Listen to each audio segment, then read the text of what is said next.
During an important trial, Josie told the court her entire story. The year was 1989, and Josie was still married, but her husband was abusive and liked to beat her up. One day Josie had enough and ran away with her kids Sammy and Karen. They went all the way to northern Minnesota to stay with Josie's parents, Hank and Alice, but the first thing Hank asked her was if her husband had caught her with another man. He'd been ashamed of her since young Alice got pregnant in high school, and she didn't know if her boyfriend Bobby, who was always getting frisky in public, was the father. Josie stayed with her parents, but it was difficult to have returned to her childhood home where everyone knew her kids didn't belong to the same father and now judged her for having left her husband. Even her own parents had to deal with the gossip. One day, while working in the hair salon, Josie reconnected with her old friend Glory, the first woman to work in the local mine where Hank works too. She offered Josie a position there, which would allow her to make enough money not to need her parents' help anymore. When she shared her decision with her folks, Hank didn't take it well, accusing her of wanting to be a lesbian and not being apt to do a man's job. Before she was accepted into the company though, she had to go through a very invasive test with a gynecologist to prove she wasn't pregnant because her word wasn't enough. One afternoon, her ex-husband showed up at the house to see Karen while Sammy ignored him because he wasn't his father. Josie kicked him out while Hank had hoped they would talk, and afterward, Alice told her that accepting the job at the mine would bring shame to the family. Tired of the lack of support, Josie accepted the job anyway and moved in with Glory and her husband Kyle until she could get her own place. On Josie's first day at the mine, Supervisor Pavich gave the new girls a speech about this being a man's job and the new law being the only reason they were hiring women. He also made inappropriate comments about their bodies and wouldn't stop other employees from throwing slurs their way. Glory had been working there for a while and even was a union rep, but even she had to fight for basic things like a break. Pavich gave the girls a tour of the place and Josie was shocked to discover that the guy in charge of the powder room was her school ex Bobby, who also made inappropriate comments when he saw them. It seemed he was still pushy, since Josie could remember how he was always trying to get busy with her outside school. One day, this got them caught by Mr. Ladovansky and earned them detention. The actual work in the mine wasn't so hard, but dealing with the men's attitude wasn't easy. They would often write slurs on the female changing rooms and hide inappropriate toys in their lunchboxes. At least Josie got to befriend Peg, Sherry, and Betty, and lunchtime was easier thanks to their company. Glory was there for them too, but Josie started to get worried about her health because what Glory called simple arthritis seemed to be getting worse. After lots of arguing and being made fun of with the rest of the union, Glory managed to get portable toilets installed outside. At home, Kyle tried to connect with Sammy by showing him his work with watches, but Sammy thought it was lame. A few weeks later, once Josie had earned her first paycheck, she was proud to take the kids to a nice restaurant to celebrate the start of a new better life. There, she was approached by Pearson, one of the company owners, who told her to go to him if she ever was in any trouble. One morning, while the girls were cleaning the powder room, which had more insulting graffiti waiting for them, one of the men asked Sherry for a cigarette, but instead of letting her take it out, he put his hand on her front pocket as an excuse to touch. Later, Josie went to Pavich to make a complaint, but he only told her to take it like a man. Josie threatened with talking to Pearson, but Pavich forbid her from doing so. Later, Bobby tried to hit on her and made her extremely uncomfortable, so she took a break in the changing room to have a good cry. When Glory found her, Josie still thanked her for getting her this job because for the first time ever she felt like she was actually living. One night at the local bar, Kyle got to reunite with his old friend Bill, who had come back to his hometown after getting divorced. Glory wanted to introduce Bill to Josie, but he was hesitant to jump back into the water so soon. By the time he made up his mind, it was too late. Josie was already dancing with Ricky, who she thought seemed a nice guy. When they returned home, Josie discovered Sammy had gotten drunk. The next day, Josie took the kids to see the house she finally got, although she had to deal with Sammy's rude hangover mood as well. After moving, things only got better for the family. Josie could finally buy good ice skates for Sammy to play hockey, and even a trampoline for the backyard. Sometime later, Bobby told Josie that he knew she was having a hard time, so he had a talk with the guys to try to cool things down. Then, he sent Josie up the conveyor to take care of some clogging. However, as soon as she made it to the top, Bobby asked a friend to turn on the conveyor again, and with the noise covering anything he may say from curious ears, he cornered Josie and tried to get busy with her after pointing out how nobody would find her for days if she fell. Upset, Josie turned him down and left. In the trial, Pavich called this typical behavior because Josie liked to make mountains from molehills. Josie had told him about what happened on the conveyor, and all Pavich did was give Bobby a talk. This made Josie remember the day she and Bobby had detention with Ladovansky. Bobby had been allowed to leave, but the teacher made Josie stay longer to have a word with her. Back to Josie's story, one afternoon she invited her parents to come to Hank's hockey match on Sunday, but Hank made up some excuse not to go. Josie tried to make him see reason, pointing out how she worked hard and got her own place the same way he did, but he got offended by the comparison. When Sunday came, Glory and Kyle brought Bill so he could finally meet Josie. Her parents came as well, but they sat away from them. Sammy wasn't having a good time though. His teammates won't make passes to him because their parents don't want them to be friends with him.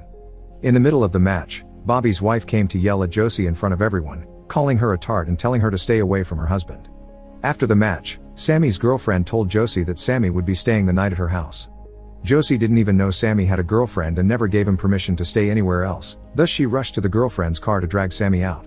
An argument began between mother and son where Sammy told her everyone turned out to be right and she was truly a tart, and Josie got humiliated in public once again. Now everyone thought she was crazy.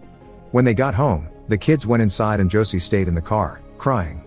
Back to the trial, Peg was telling everyone how after that day, Josie lost it and kept ranting to her female coworkers that they shouldn't take it anymore and nobody was protecting them. She also said that the men never bothered her, which was untrue. They also painted insulting graffiti on the machine she worked at and teased her for it. Whenever the women got together after work, Josie tried to convince them to go see Pearson together, but they were too afraid to lose their jobs or to get even more harassed for being tattletales. What made it the most difficult was the lack of Glory's presence. She wasn't going to work or to their girls' night because she was getting sicker by the day. Sometime later, when Josie was using the portable toilet, the men began to shake it until it dropped on the floor and Josie came out of it covered in toilet water, barely able to stand up until Ricky helped her. The next day Josie drove to the city to have a talk with Pearson, only to find out Pavich had gotten there first. Having Pavich's version of the events, Pearson refused to hear Josie out and told her he would make her the favor of allowing her to resign now instead of handing in the usual 2 weeks notice. Josie refused to quit though, which prompted Pearson to tell her to stop stirring her female coworkers and visiting the men's beds to instead work harder. At home, Sammy wasn't talking to Josie, didn't want to hang out with her either, and came home at whatever time he wanted. He also quit the hockey team without letting his mom know. Some days later, Josie visited Glory and found out she had Lou Gehrig's disease, so she could barely move. Kyle stayed supportive of his wife through these hard times, and Josie couldn't help feeling a bit of envy. One morning, the women arrived at work to discover the men had written insults and slurs on the walls of their changing room using excrement. Because this was a reaction to Josie going to Pearson, the other women make her clean it all. Afterward, Josie went to see Ricky to get information on who did this, but Ricky told her these were her consequences to deal with. Then, Bobby took her to the powder room with the excuse of having a chat, but he actually threw her on the ground to assault her and almost choke her, threatening her with violence if she didn't play by the rules. During lunchtime, Josie told Ricky what Bobby did in front of everyone, but Ricky denied it and nobody offered support. That was the last straw and Josie finally quit. In the evening, Glory tried to attend the union meeting even while feeling sick, but since she wasn't working there anymore, they didn't let her stay.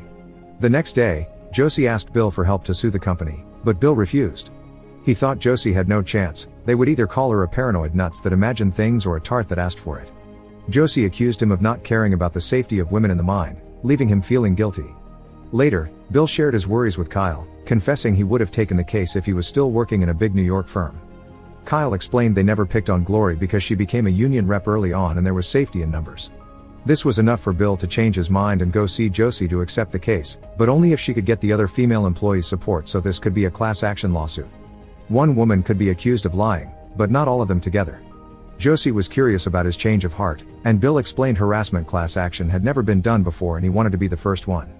Josie went to see Glory to ask for her support, but she was in the hospital with her mind on different matters.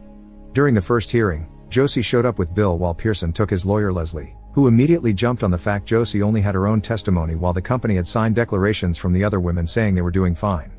The judge decided to give Bill and Josie a chance, but they had to find a minimum of 3 supporters for this to properly become a class action.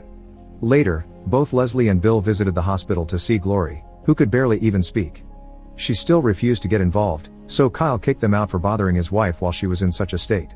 Josie visited all the other female workers, but they were too scared to help. Leslie later had a meeting with Pearson to express her worries over possibly losing, especially since this could have a big impact on work law all over the country, but Pearson brought Bobby in to share some stories that could help them win. Meanwhile, Alice visited Josie to leave her some money to feed the kids while she looked for another job. When she returned home, Hank called her out for giving away his money, saying Josie had brought nothing but shame to the family. Tired of her husband's attitude, Alice decided to stay in a hotel for now, only leaving a note behind. Sometime later, Josie and Bill attended a union meeting, where Bobby was at the microphone saying he didn't do anything and insulting her. Josie asked for a turn to talk, which was her right as a union member, but they barely let her say a couple of words before inventing some rule about limited time. Everyone kept insulting her and making rude gestures, and Hank finally saw what Josie's reality was like. Not being able to see his own family mistreated like this, Hank took over the microphone to tell everyone he was ashamed of them for their behavior. Nobody picked on each other's wives during company picnics, yet now they didn't care that a friend's daughter needed help. Hank declared nobody in the room was his friend anymore, and the only person he wasn't ashamed of was his daughter, yet when they left, all the men clapped for him for standing up for his beliefs. Afterward, Hank went to the hotel to reconcile with Alice while the other women went back to work. Betty and Sherry were starting to reconsider Josie's side, but Peg still wanted to lie on the stand. Things only got worse when Sherry opened her locker and found a man's seat on her clothes. During the trial, Leslie kept pressuring Josie about her history of lovers, claiming she had had a ton. She also brought Latovansky to the courthouse while she let everyone know Josie was already a tart as a teenager, and she even made passes at her teacher. Devastated, Josie had no other choice but to confess something she never told anyone. That day at detention, after Bobby left, Latovansky took advantage of her. Bobby saw it and ran instead of helping her, but he told the company this to use it against Josie during the trial. Furious, Hank jumped on Latovansky to beat him up, so he had to be removed from the room. Josie left as well, almost on the edge of a breakdown. That night, Josie's parents stayed with her for support. Sammy had run away from home and Kyle later found him in his basement, so he took the chance to scold him for how he treated his mother. Kyle understood that Sammy was upset for discovering his father had been an abuser instead of a soldier that died in war like Josie had told him, but that didn't give Sammy the right to call her names when she was always working very hard to protect and provide for her children. As a teenager, it would have been easier for her to give Sammy up to someone else, yet she kept him, and Sammy should appreciate that. After Kyle gifted him one of his watches to show him he had a friend, Sammy went to talk to Josie. She shared her experience of being pregnant, then the two of them agreed not to hide anything more from each other and hugged. The next day, Bill called Bobby on the stand, who kept lying and saying Josie had enjoyed being with Latovansky. But Bill called him a coward that didn't have the guts to be a real man, taunting Bobby into finally admitting that Latovansky had indeed attacked Josie and he did nothing. At that moment, Gloria arrived in a wheelchair and Kyle spoke for her, explaining she came to stand with Josie. Desperate, Leslie tried to stop this, pointing out Josie still needed 2 more people for this to be a class action, but it was too late. Glory's presence there inspired the other women and even a few of the men to stand up to support Josie as well. The real women of the Mesabi Iron Range won their case in court.